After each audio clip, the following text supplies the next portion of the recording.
नमस्कार मित्रांनो, ही जी मुलं आहेत ही ग्रामीण भागातील आहेत, अगदी वाडी वस्ती तांडा.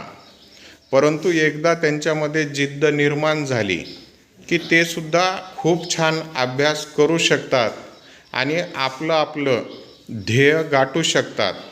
हे ह्या मुलांच्या प्रयत्नावरून तुम्हाला लक्षात येईल. जलद वाचन, इंग्रजीचा अभ्यास, गणितामध्ये प्रगती, अशा विविध ठिकाणी हे मन लावून अगदी आनंदाने अभ्यास करताना तुम्हाला दिसतील. विद्यार्थी मित्रांनो, चालू करा.